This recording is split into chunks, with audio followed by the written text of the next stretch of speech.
beloved restaurant Zero and Dero stands out for its exceptional food and captivating aesthetics. Let's get to know the vision of this beautiful place from the founders themselves. Today we have with us Mr. Prashant Sheta and Mr. Jayesh Sheta. Zero અને Dero ની પાછળનું creation ની inspiration તમને કેવી રીતે? આજથી 2 વર્ષ પહેલા એક વિચાર આવ્યો કે રેસ્ટોરન્ટ સ્ટાર્ટ કરીએ, પણ સુરતમાં એવું રેસ્ટોરન્ટ આપવું હતું કે યુનિક રહે.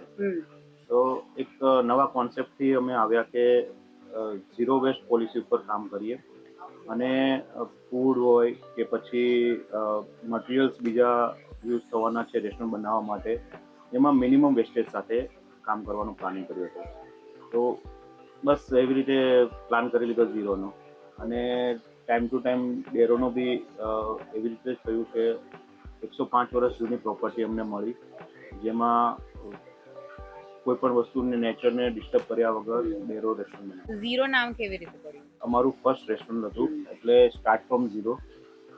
સાથે સાથે જૂની યાદો બી હતી કે ફાધરે જ્યારે કામ સ્ટાર્ટ કર્યું હતું, જ્યારે ગામ છોડીને આવ્યા ત્યારે ઝીરો સેલરી પર કામ કર્યું હતું, એટલે એમને બી સ્ટાર્ટ ફ્રોમ ઝીરોથી હતું. તો બસ એ કોન્સેપ્ટ ઉપર અમે કામ કર્યું છે. વાવ, ધેટ ઇઝ વેરી રિલેટેબલ. તો સસ્ટેનેબિલિટી વિશે વાત કરીએ તો ઝીરોની ડિઝાઇન રીપર્પઝ મટીરિયલ એમ્ફસાઇઝ કરે છે. તો તે આઈડિયા કેવી રીતે આવ્યું અને એ તમે ઇમ્પ્લિમેન્ટ કેવી રીતે કર્યું? જ્યારે અમે રેસ્ટોરન્ટ પ્લાન કર્યું એ જ ટાઈમમાં મારા પપ્પા જે અમારા ગામમાં રહે છે ત્યાંથી ફોન આવ્યો મને કે આપણે આ એક આપણું બહુ જૂનું ઘર છે, અરાઉન્ડ 100 યર ઓલ્ડ, તો એને ડિમોલિશન કરી નાખવું છે બિકોઝ એ બહુ ખરાબ પોઝિશનમાં હતું. તો ત્યારે જ મને એક્સિડન્ટલી એવો વિચાર આવ્યો કે મારે તો ઝીરો વેસ્ટ ઉપર રેસ્ટોરન્ટ બનાવવું જ છે, તો એ જ મટીરિયલ અહીંયા મંગાવીને એ જ યાદગીરી પણ રહે, અને એની માટે અહીંયા રેસ્ટોરન્ટ બનાવવા માટે અમે ત્યાંથી બધું મંગાવ્યું. અમે ત્યાંથી જેમ કે વુડ, કોટા, મેંગ્લો ટાઇલ, આ બધું મટીરિયલ અમે ત્યાં ડિમોલિશન કરીને અમે અહીંયા મંગાવ્યું, અને અહીંયા અમે એને ઝીરો રેસ્ટોરન્ટમાં પૂરેપૂરું યુઝ કર્યું. Wow, that's very thoughtful and very heartfelt actually. ઝીરોને ઘણા પ્રતિષ્ઠિત એવોર્ડ્સ મળ્યા છે ડિઝાઇન માટે. તો તમારા મતે એસ્થેટિક્સનો શું રોલ છે ડાઇનિંગ એક્સપિરિયન્સ? જ્યારે ગેસ્ટ લંચ કે ડિનર માટે આવતા હોય છે ત્યારે એક તો જ્યારે એમ્બિયન્સ રેસ્ટોરન્ટમાં એન્ટર થતા પહેલાં એમને એમ્બિયન્સ મળવાનું છે, સર્વિસ અને ફૂડની ક્વોલિટી તો એના પછી મળવાની છે. તો એ મેજર રોલ પ્લે કરે છે, કારણ કે જ્યારે ગેસ્ટ રેસ્ટોરન્ટની અંદર આવે છે તો એનું વિઝન ક્લિયર થઈ જાય છે કે અહીંયા મને પ્રોપર ફૂડ મળશે, અહીંયા પ્રોપર સર્વિસ મળશે. સાથે સાથે ટેબલ્સની સ્પેસ છે, ટેબલ્સની સાઇઝ છે, એ બી મેટર કરે છે કે જ્યારે ફૂડ તમારી પ્લેટ્સમાં હોય અને આજુબાજુમાં બીજા બધા એલિમેન્ટ્સ પડ્યા હોય તો એ તમને ડિસ્ટર્બ નથી કરતા. એટલે એની સાઇઝને ધ્યાનમાં રાખીએ છીએ.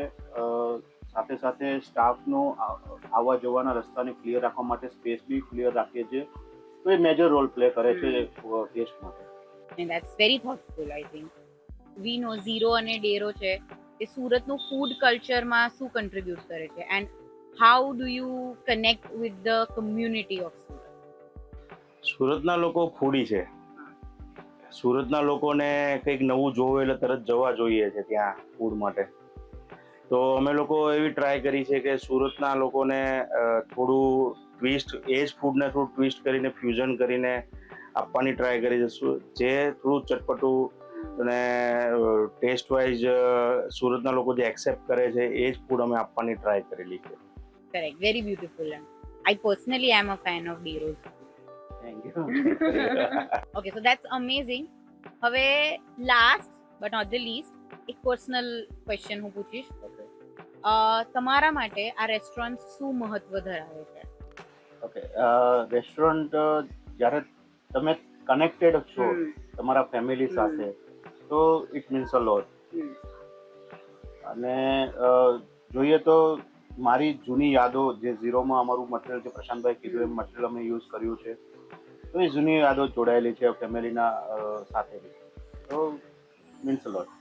અને તમારા ગેસ્ટ તમારી રેસ્ટોરન્ટમાંથી શું એક્સપિરિયન્સ લઈને જાય છે, તમે શું ઈચ્છા ધરાવો? હા, જ્યારે સમજો કે કોઈ ગેસ્ટ લંચ કે ડિનર માટે આવ્યા છે અને કોઈ એમને પર્ટિક્યુલર ડિશ પસંદ નથી આવી, તો અમે ઇમિડિયેટ બેઝ પર એમને રિપ્લેસ કરી આપીએ છીએ. અમે આર્ગ્યુમેન્ટ નથી કરતા કે શું પસંદ કેમ નથી આવી, જસ્ટ એમનો રિવ્યૂ લઈએ છીએ, પણ એમ નથી કહેતા કે આ પરફેક્ટ ડિશ છે. ફરીથી અમે નવી ડિશ આપીએ છીએ. સેમ હવે કમ્પ્લેન આવી છે તો અમે સેમ કમ્પ્લેન બીજા ગેસ્ટ પાસેથી ફીડબેક લઈએ છીએ સેમ કમ્પ્લેન રિલેટેડ.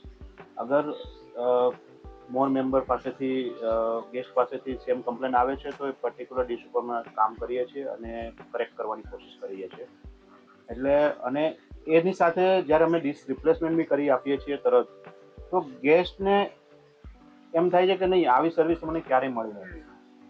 Correct. કારણ કે મોસ્ટ ઓફ રેસ્ટોરન્ટ પર તેમને એવું જ કહેવામાં આવતું હોય છે કે નહીં આ ડિશ અમારી પરફેક્ટ છે. જેમ આપણે પાસ્તામાં વાત કરીએ તો અંડરકુક ઓવરકુકની જે ઇસ્યુ છે, તો અમે ગેસ્ટને પસંદ આવે એ અમે સર્વિસ આપીએ છીએ. Correct. So I think this has been a wonderful conversation.